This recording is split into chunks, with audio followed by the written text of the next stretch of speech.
Bismillahirrahmanirrahim. Assalamualaikum warahmatullahi wabarakatuh. Alhamdulillahi rabbil alamin. Wassalatu wassalamu ala sayyidil mursalin Sayyidina wa maulana Muhammadin wa ala alihi wa sahbihi wasallam, amma ba'd. Hadirin para pendengar yang dimuliakan Allah subhanahu wa ta'ala, beberapa waktu yang lalu Al-Fakir pernah didatangi oleh salah seorang sahabat yang mengadukan keadaannya bahwa di tempat beliau melakukan sholat berjamaah, seringkali sang ustadz yang menjadi imam di tempat tersebut mengajak sahabat ini untuk musyawarah atau untuk berbincang-bincang. Kalau bermusyawarah atau berkomunikasi atau bertemu rahmah itu perkara baik. Tetapi yang menjadi keluhan dari sahabat ini adalah bahwa seringkali sang ustadz ini membicarakan perkara yang barangkali hal ini termasuk dalam ranah khilafiyah.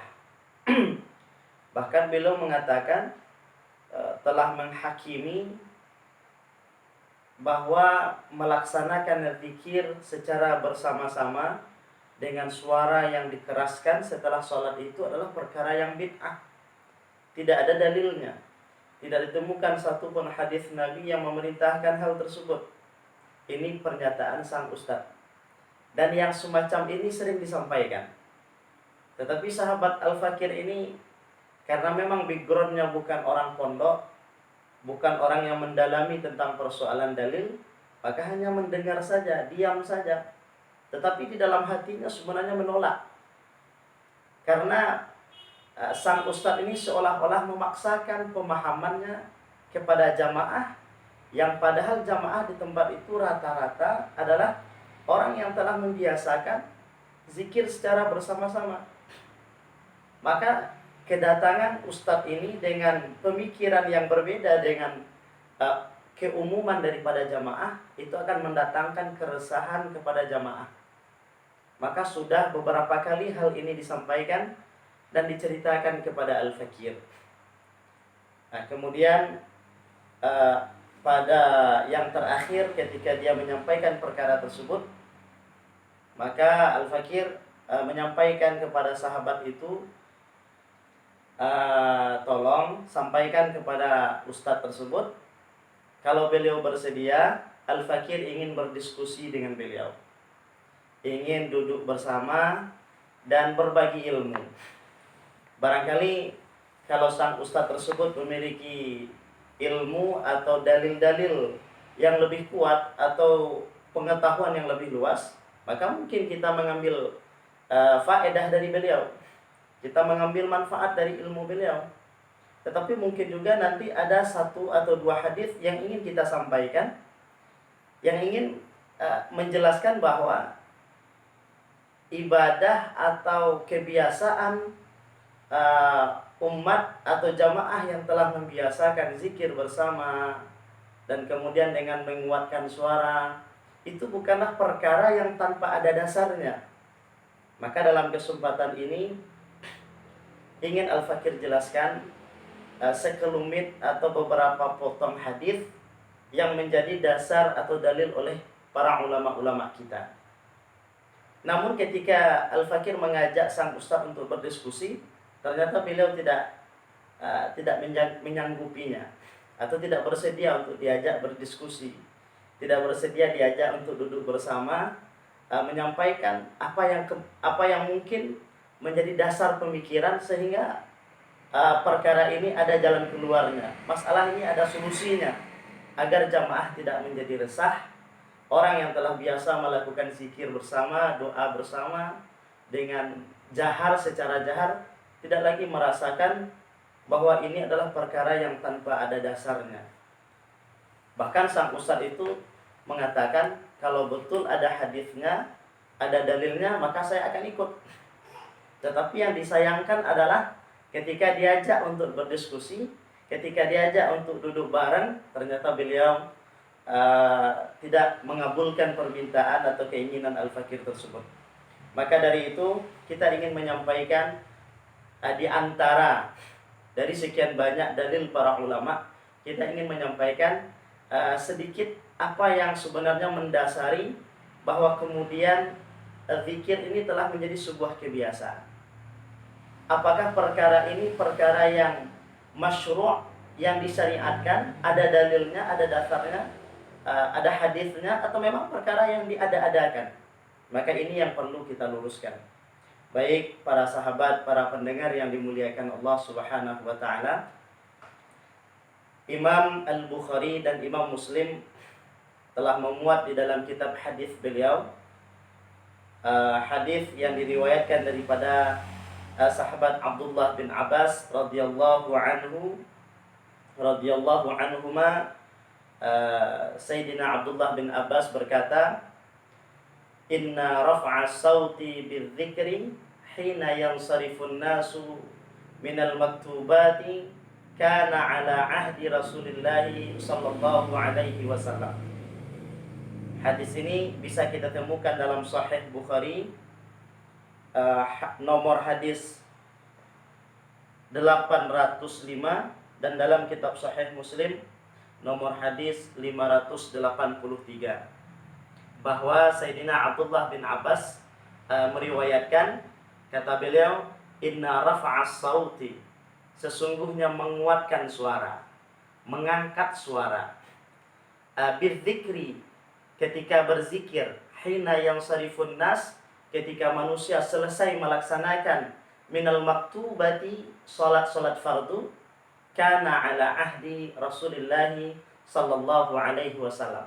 Kata beliau, perkara tersebut sudah ada semenjak masanya Rasulullah sallallahu alaihi wasallam. Kemudian Imam Ibnu Hajar Al-Asqalani di dalam kitab beliau Fathul Bari Syarah Sahih Bukhari menjelaskan penafsiran beliau terhadap hadis ini, bahwa Imam Ibnu Hajar Al-Asqalani menjelaskan bahwa maksud atau hadis inna raf'as sauti bidzikri hina yansarifun nasu minal maktubati kana ala ahdi Rasulillah sallallahu alaihi wasallam, Imam Ibnu Hajar mengomentari hadis tersebut dalam kitab beliau Fathul Bari, bisa kita temukan halaman 325 juzuk 2. Beliau berkomentar tentang hadis tersebut, wa fihi dalilun ala jawazil jahri bidzikri aqibas salati. Beliau mengatakan bahwa hadis ini merupakan dalil ala jawazil jahri, tentang bolehnya menjaharkan, menguatkan suara, bidzikri, ketika berzikir, aqibas salati, di saat selesai melakukan salat. Maka jelas bahwa berzikir dengan menguatkan suara tentunya dengan tujuan bukan untuk mengganggu atau menciptakan suasana yang bising, tidak. Kita telah melakukan hal ini dan telah kita warisi dari ulama-ulama kita. Ternyata perkara ini sangat bermanfaat. Tujuannya adalah semakin hadirnya hati, semakin khusyuknya hati dalam ketika kita melaksanakan atau melakukan zikir tersebut.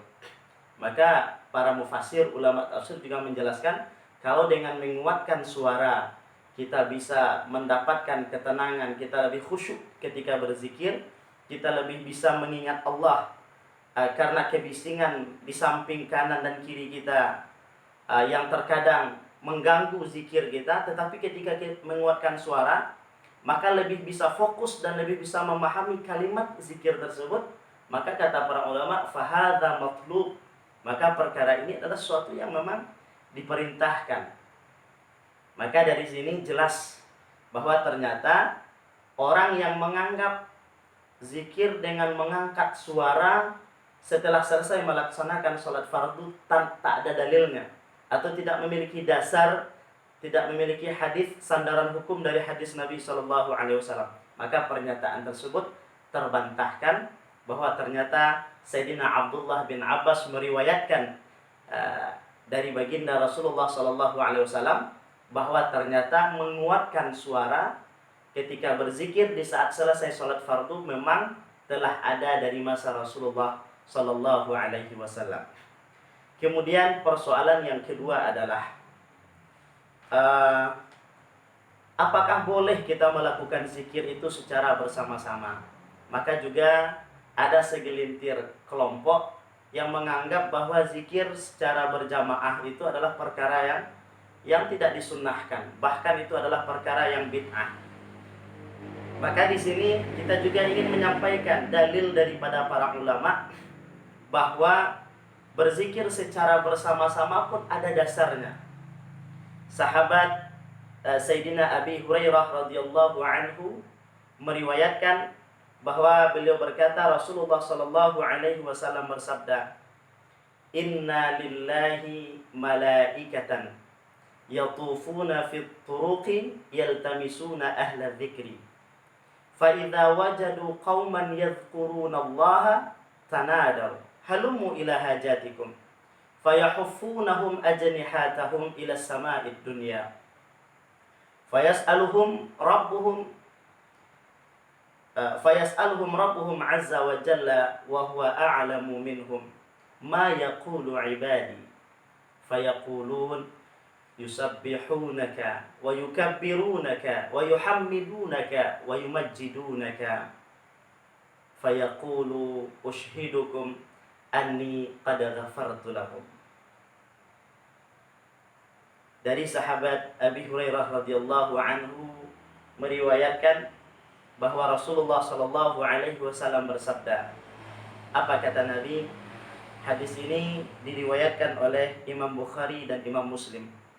Bisa kita temukan dalam Sahih Bukhari halaman,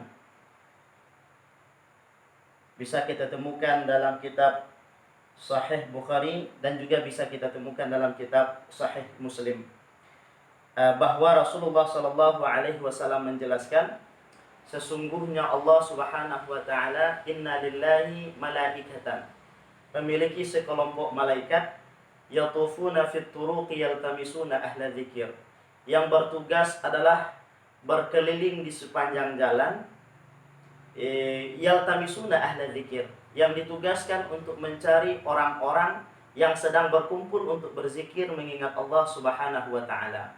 Fa idza wajadu qauman, maka ketika malaikat itu menemukan sekelompok kaum, di sini jelas bahwa Nabi menyebutkan kauman, sekelompok kaum, yadhkurunallaha, yang sedang berzikir kepada Allah Subhanahu wa taala, maka malaikat tersebut tanadaw, akan memanggil teman-temannya yang lain, halumu ila hajatikum, maka datanglah, kesinilah, bahwa inilah yang sedang kita cari, inilah hajat kalian, inilah yang kalian cari. Maka kemudian malaikat tersebut fayahuffunahum, mereka mengepakkan sayap mereka sampai ke langit dunia, ke langit yang pertama. Kemudian fayas'aluhum rabbuhum azza wa jalla wa huwa a'lamu minhum, Allah Subhanahu wa taala bertanya kepada para malaikat tersebut. Allah bertanya bukan karena tidak tahu, tetapi Allah Maha tahu. Apa kata Allah? Ma yaqulu ibadi, apakah yang sedang dilakukan, apakah yang sedang diucapkan oleh hamba-hambaku itu, wahai para malaikat? Yaqulun, para malaikat tersebut menjawab, yusabbihunaka, mereka bertasbih kepadamu wahai Allah, wa yukabbirunaka, mereka bertakbir membesarkanmu ya Allah, wa yuhammidunaka, mereka memujimu, wa yumajjidunaka, mereka mengagungkanmu. Kemudian Allah Subhanahu wa taala berfirman, ushhidukum anni qad ghafartu lahum, wahai para malaikat, kalian menjadi saksi bahwa sesungguhnya aku telah mengampuni dosa-dosa mereka. Maka terang bahwa ternyata ada karunia besar, ada fadilah yang sangat besar yang telah dijanjikan oleh Rasulullah sallallahu alaihi wasallam bagi orang yang berkumpul untuk mengingat Allah untuk bertasbih, bertakbir, bertahmid, mengagungkan Allah Subhanahu wa taala. Ternyata Allah menyampaikan berita gembira untuk mereka bahwa Allah memerintahkan, wahai para malaikat, kalian menjadi saksi, anni qad ghafartu lahum. Aku telah mengampuni dosa-dosa mereka.